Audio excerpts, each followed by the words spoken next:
Hi, folks. Thanks for engaging with me in this lecture series. My name is Tu Fong Li.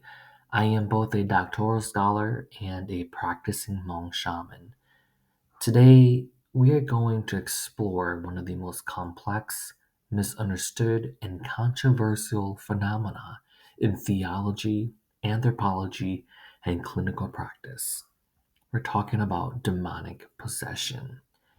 Now, my aim is not to give you one answer, but to expose all of us to the multiple frameworks and to critically analyze the signs and symptoms that have been documented for centuries. And in doing so, I hope to demonstrate how context determines the meaning that we give to spiritual and demonic possession. What one culture calls possession, another calls mental illness, and maybe another calls a spiritual initiation. So I invite you all to think across disciplines and to question not only what possession is, but how we know what we think we know. Through this presentation, my hope is that we all have a better and gain a better understanding of what demonic possession is, how it happens on a spectrum or through different stages, and recognize these signs. And my hope is that we view possessions a little differently than at the start of this presentation. So let's get right into it. Possession is not defined uniformly. When we take a look at Catholic theology, it is considered a rare phenomena in which an external entity controls the body, though never the soul. In Pentecostal and charismatic traditions, possession or oppression, and we'll kind of go through that throughout the presentation, is seen as common, and in deliverance ministries, they address it directly. In Orthodox Christianity, they see possession as a part of a larger spiritual struggle against evil, and less as a theor- theatrical display, for example. And if we step outside of Christianity, in my practice, is in shamanic practice and holistic practice. When we look at shamanic and indigenous traditions, right, spiritual possession is not always necessarily negative. And notice that I say spiritual possession and not demonic, because those two are different meanings and different experiences. Spirit possession may be a sign of initiation, a calling, or even an avenue for healing. For example, in my own lineage, right? What looks like a possession, things like night terrors, voices, seizures, may in fact signal that someone has been chosen as a healer. So when we talk about possession, we're talking about an interpretation.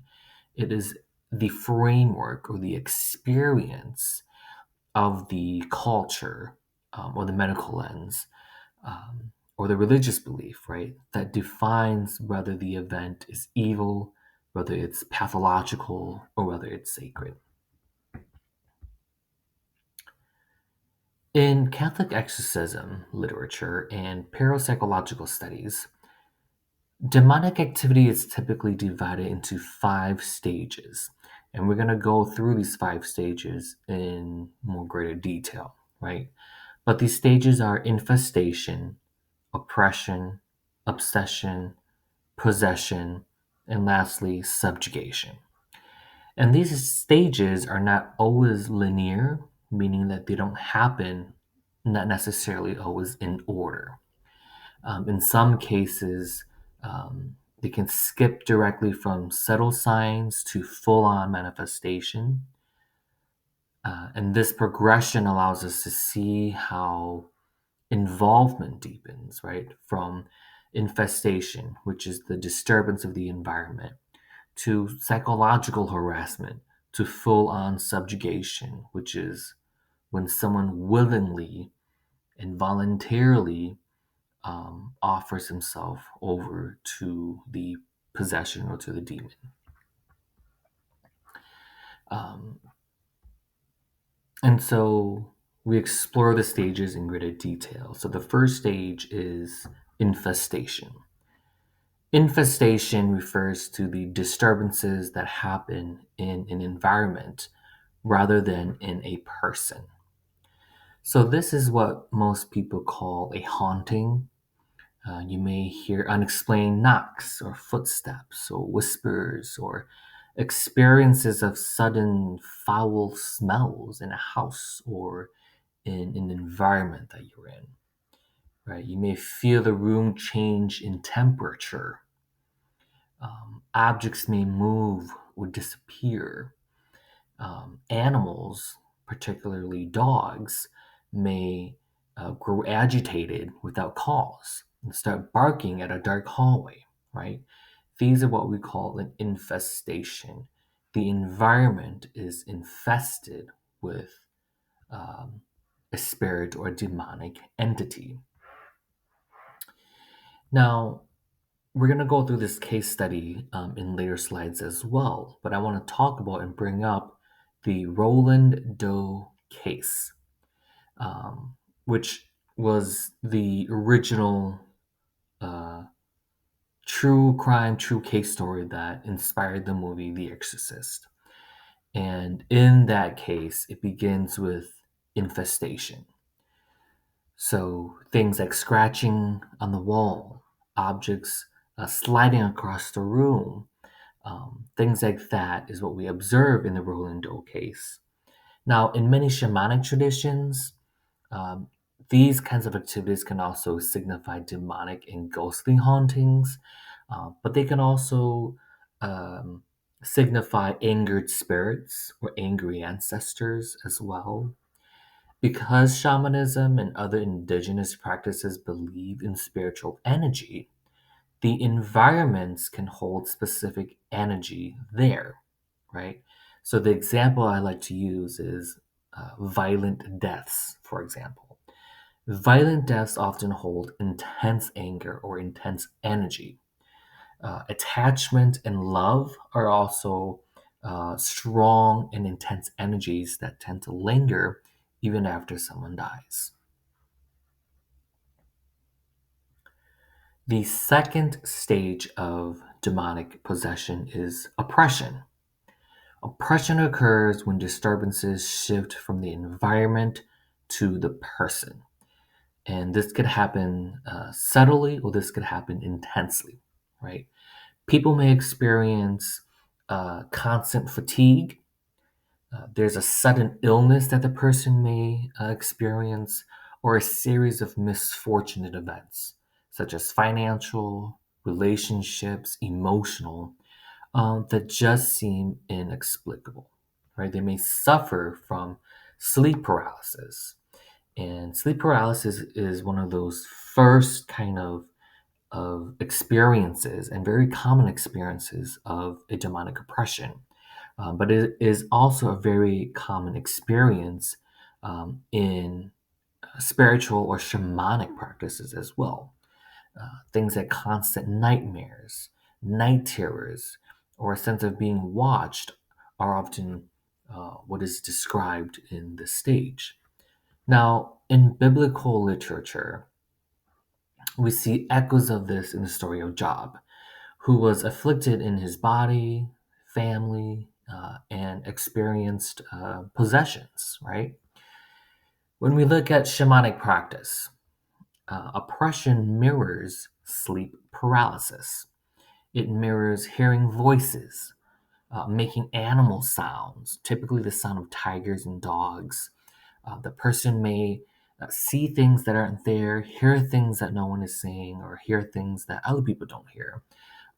And settle suicidal ideation and depression are also things that happen in the stage.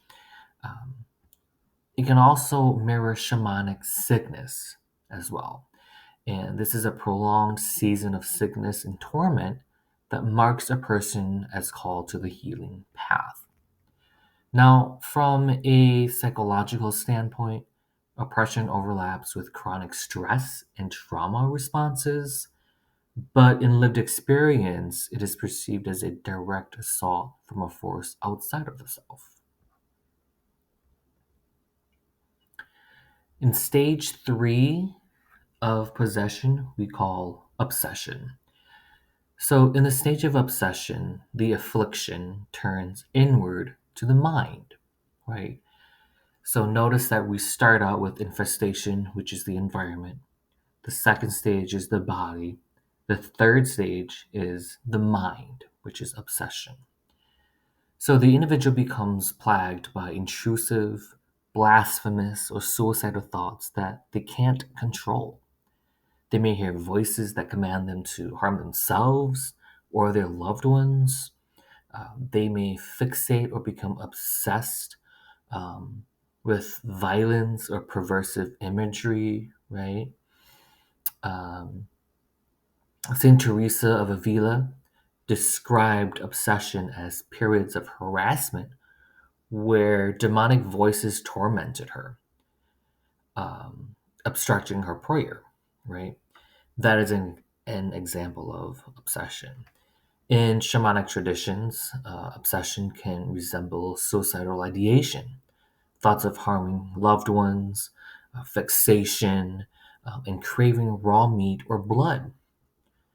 Clinically, this resembles what we call psychosis, or a very intense stage of stress induced. People often report these thoughts as, in quotation mark, alien, right?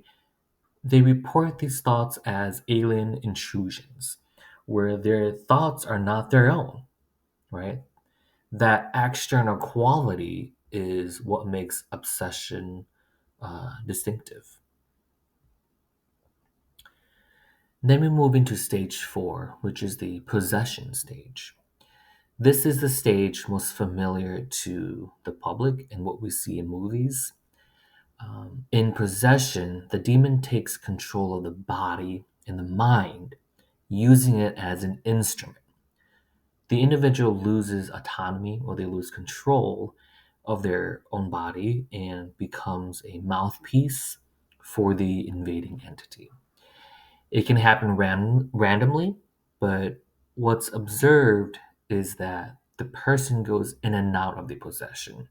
So once they hit this stage, they don't just stay in possession stage.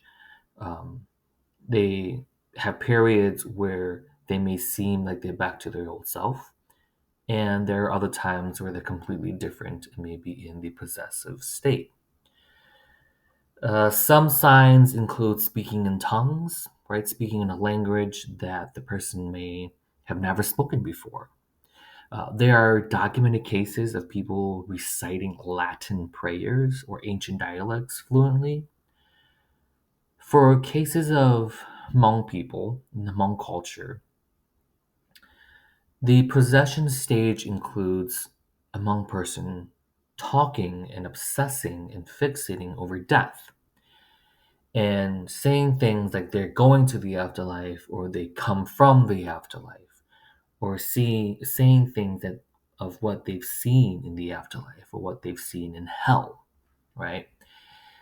These things can also mean that the person is swearing at the family or cursing or being very violent towards the family member and towards their loved ones, right?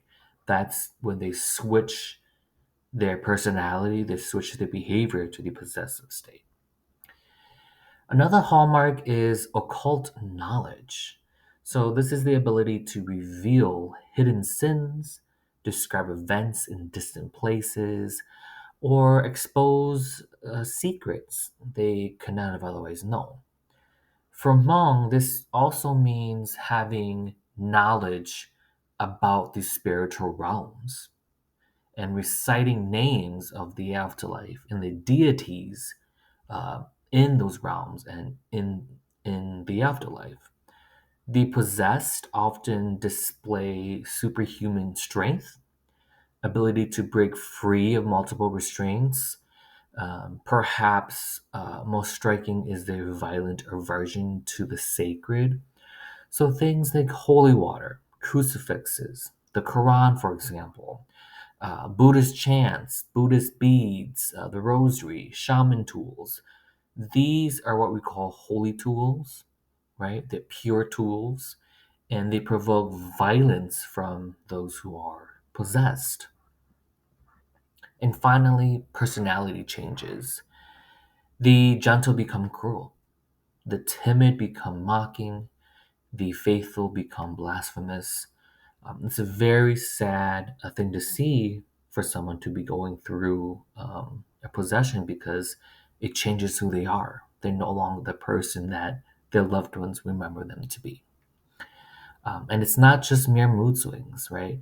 It's a profound inversion of identity.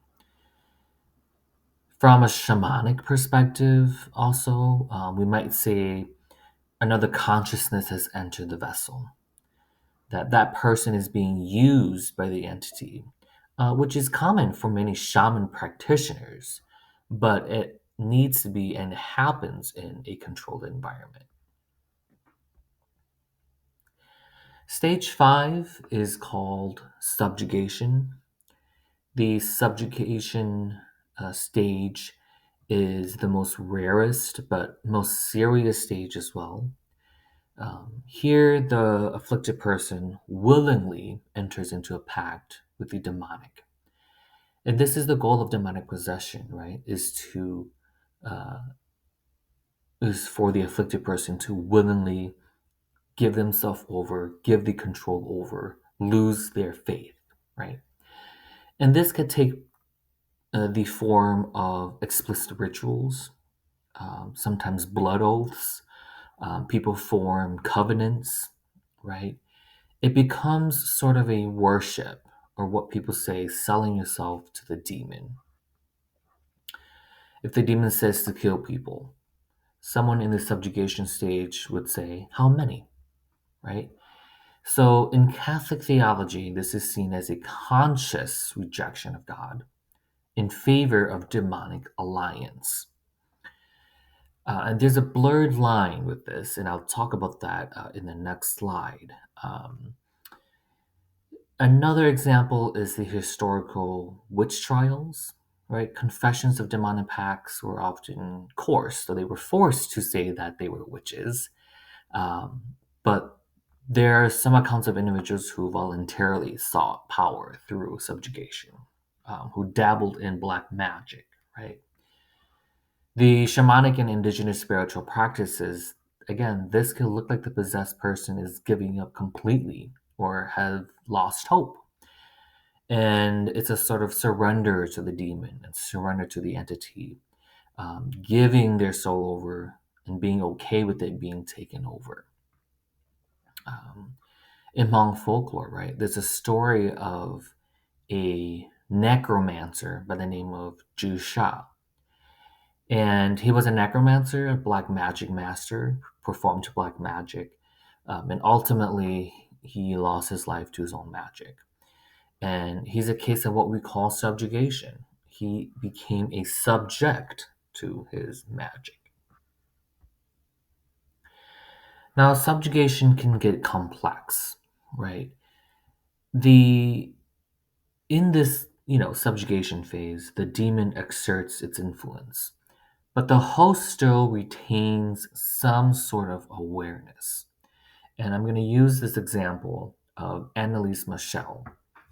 And some of you might know this case. We're going to talk about this case in the next few slides as well. But she's what inspired the movie, The Exorcism of Emily Rose. So Anneliese Michel is a notable case. She was believed to be possessed by multiple demons. At the final stages of her very intense exorcism, she did not resist the possession, and instead, she actively surrendered, believing that her suffering served a higher purpose and will bring others closer to Christ, right? This shows that subjugation can involve willing submission and not coercion. And in biblical terms, this is described as a suffering servant. This is described in Isaiah 52:13, where it describes a suffering servant who endures suffering and affliction for the redemption and benefit of others, bringing spiritual benefit of salvation to others. And so Anneliese Michel believed that God allowed or permitted her suffering to happen to inspire faith and bring others closer to Him. So at the end, she willingly gave herself over, costing her life. So, to summarize, there are several signs that are uniquely associated with possession across cultures, right? The first one is occult knowledge. So, knowing what should not be knowable, right? Speaking in a different language or speaking in tongues, aversion to sacred objects or words, um, whether that be Christian or Quranic or Buddhism or mantras. There's a fear or a reaction to holy items. And then there's radical personality shifts, right? Whether that be mockery, violence, blasphemy, um, these are all traits that emerge from a possession. Um, and these manifestations cannot be easily explained away by psychology alone. They point us to the mystery of possession as something that transcends uh, natural categories, right? Rather, one interprets it as literal demonic activity or as a culturally shaped form of altered consciousness. These phenomena demand, really careful attention to. So now we're going to explore some case studies. And the first case study we're going to look at is the case of Roland Doe, which happened around 1949, 1950s. The Roland Doe case is one of the most famous and widely cited cases in the history of Catholic exorcism. It involved a young 14-year-old boy who referred to the pseudonym Roland Doe to protect his identity. Um, he first experienced infestation, and again, remember, infestation is when the environment is infested with energy. So he reported unexplained disturbances and poltergeist like activity happening in his home. And later, the possession took over, where he began exhibiting dramatic and alarming behaviors. Witnesses reported phenomena such as speaking different languages he had never learned, occult knowledge, including details of rituals or events he could not have known naturally, and violent reactions to sacred objects like the cross or the holy water. Objects in his environment were reported to move on their own, doors slammed, strange noises were heard all throughout the night and day.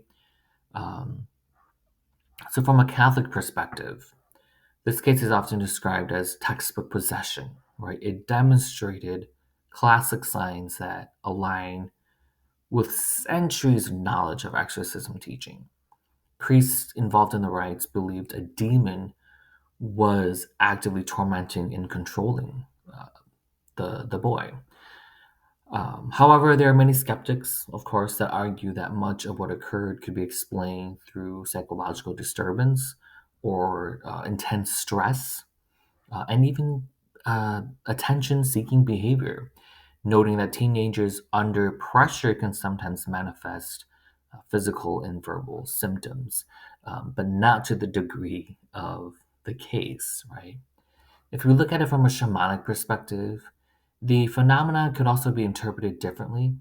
Rather than a demon, it might be seen as a poltergeist manifestation, where spirits or unresolved energies from their lineage or the environment interact with him and his family.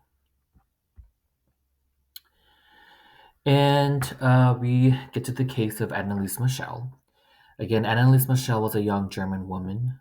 She began experiencing seizures at the age of 16 and was diagnosed with temporal lobe epilepsy. Now, over time, her symptoms expanded to include hallucinations, self harm, suicidal ideation, and erratic behavior.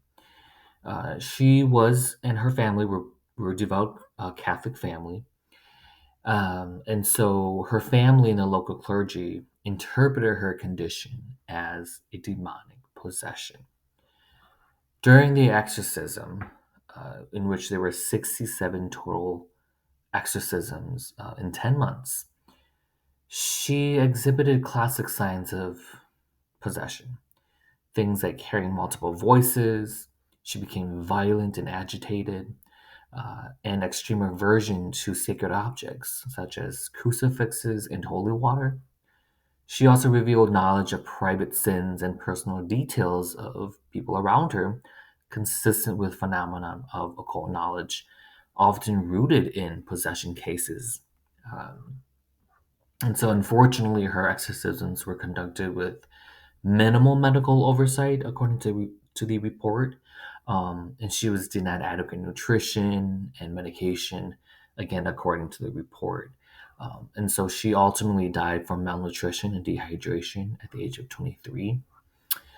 This resulted in the convictions of negligent homicide against her parents and the priests. Now, from a Catholic theological perspective, this case was seen as a profound example of possession.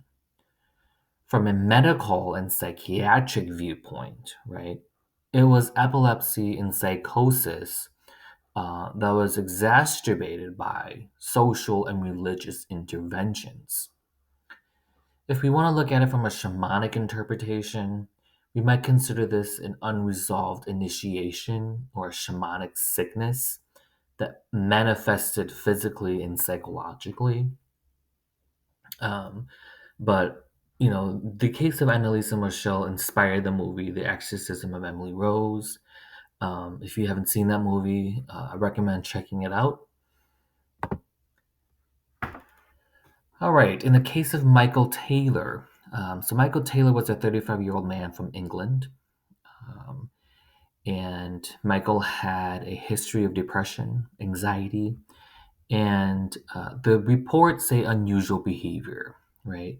His family was concerned that he might be under demonic influence, and so requested an exorcism. The local clergy performed multiple sessions over a short period of time. During these rituals, Taylor exhibited violent thrashing, screaming, and claimed to hear voices instructing him to commit harmful acts.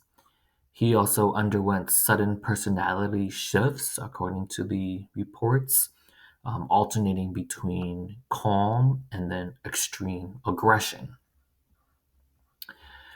Ultimately, shortly after the exorcism sessions, he did murder his wife and attempted suicide. The court determined diminished responsibility and convicted him of manslaughter. And so this case underscores how individuals with psychological fragility can be destabilized rather than healed by exorcism if proper psychiatric evaluation is absent and not there. From a shamanic and holistic perspective, this illustrates the critical importance of containment in ritual practice. So, shamans intentionally channel spiritual energy in controlled environments, using protective measures to prevent harm to individuals or others. Now, from shamanic and holistic perspective as well, people with mental health challenges are more susceptible and prone to demonic entities because of their fragile state of mind. This is actually a very interesting case, and not a lot of information on this case because it was from the early 1900s. So, Clara was a 16-year-old Zulu girl from South Africa, and she attended a Catholic a missionary school. She began experiencing what her missionary teachers described as extraordinary spiritual phenomena. Witnesses reported her speaking in Latin and Zulu dialects that she had not formally learned. She reportedly levitated during intense trances and demonstrated clairvoyant knowledge. She also was able to describe hidden events about her community and family. And so missionary priests and nuns documented these events, emphasizing the miraculous and sometimes frightening nature of her behaviors. However, we must approach these records critically, right? Because of the time period that this occurred in. Colonial power, racism, these types of dynamics influence how experiences were recorded and interpreted, not to mention missionaries erasing culture, right? All of that. Um, Oftentimes, people would label, uh, missionaries and colonial powers during that time would label things like this as demonic, right? And so it demonstrates the power of Christianity in colonial context of the time. Now, from a shamanic perspective, right, speaking in tongues, trance-like states resemble or exhibit ancestral communication or shamanic initiation processes. And shamanism, voodoo, hoodoo, spiritual energy, spiritual work is common in parts of South Africa. And so, such manifestations that she exhibited are not necessarily always hostile or pathological, and they can be culturally meaningful. Now, this is an anonymous monk case that I have personal experience with as a Hmong shaman. And this is actually someone that I came across. And so, unlike the Anneliese Michel story, right, this is a particular cultural specific case of a Hmong woman in her mid 30s. She is very well educated. She works in higher education, works at the university, but for the past, I believe it was around 5 or 6 years, once a month, every month, she would faint on or around the full moon. And during those periods, she would crave raw meat. She would say she craved blood. She would say she smelled rotting meat around her. And she would exhibit strange behaviors of an animal, particularly a tiger. And when she does faint, she becomes unconscious for up to 2 nights. Um, and she and her family has sought support from doctors, right? They've sought support from various and numerous shamans. And she's, again, was experiencing this for years without medical diagnosis. And these, unfortunately, Hmong shamanism has not resolved her case. And as of today, I'm not sure how this person is doing, but I do know that when we stopped speaking, her experiences have not resolved. So, shamanic and demonic possessions can look remarkably similar, right? Both involve altered state of consciousness. Both involve visions, auditory phenomenon, dramatic physical manifestations such as seizures or contortions. However, the interpretation is different. So, shamanic possession is often ancestral, it's vocational, it's healing oriented, it is rooted in consent. That's the biggest part, is that shamanic possession is the Hmong shaman gives consent, and it's contained, in which it ensures safety for both the shaman and the family, right? Um, when we look at the cases of demonic possession, it is typically hostile, involuntary, it's destructive. Um, the victim exhibits violent or disruptive behavior, right? It is not consensual. And so Catholic exorcism or Pentecostal deliverance is intended to remove the demonic entity and restore religious control and religious faith back into the victim. And so when we talk about shamanic possession and demonic possession, the context of the situation is very important. Without understanding the cultural context of it, we risk mislabeling or harming people based off of their experiences. In shamanism, right, possession is foundational. Um, it marks the initiation or the beginning of a shaman's journey. So, shamans negotiate with spirits to restore health, retrieve lost souls, maintain harmony between humans and nature. That's their ultimate goal.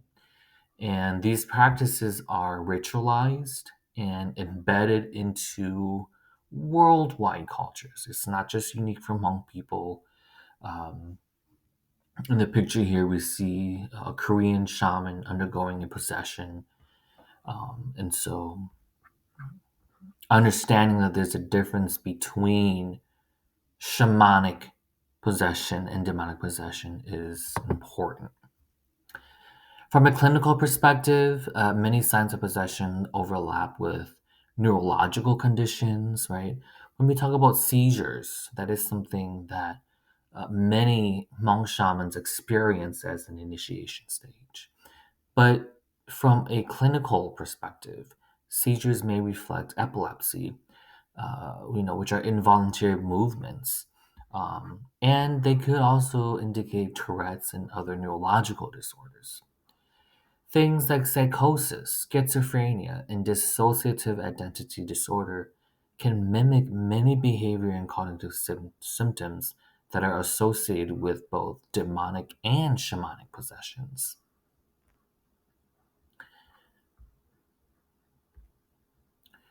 And this chart just compares overlapping symptoms seen in possession states for psychiatric diagnosis. So, for example, a sudden personality shift and altered voice could be viewed as a spiritual possession in a voodoo context, for example, right? But might be diagnosed as a dissociative identity disorder here in the West.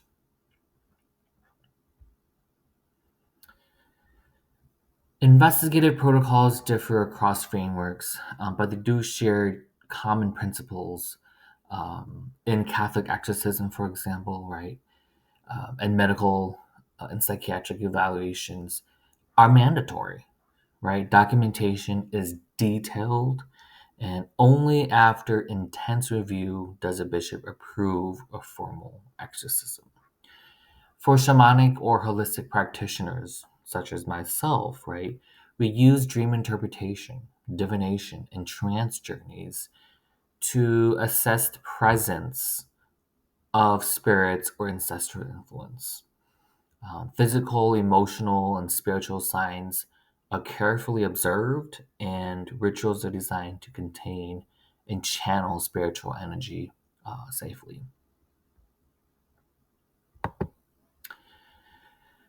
So, in conclusion, possessions are a rare, complex, multivalent phenomenon. Its interpretation varies depending on the theological, psychological, and cultural frameworks. Again, the context of the possession is important. Signs and symptoms must always be understood within that context. And scholars, doctors, practitioners, we have to adopt an integrative approach. So we got to combine insights from theology, clinical science, and a holistic approach um, for the safety and the well being of the person. The study of possession challenges us to consider the boundaries between our mind, our spirit, our culture, our control in the individual and the community. It demands humility, discernment, and respect for the many lens through which our experiences can be understood. And there's so much stigma around demonic possession and mental health that we have to start talking about possession without stigma. We cannot shame others, and we cannot feel shame for talking about demonic possessions. And that concludes our lecture on signs and symptoms of demonic possession. My name is Tu Fong Li. Thank you.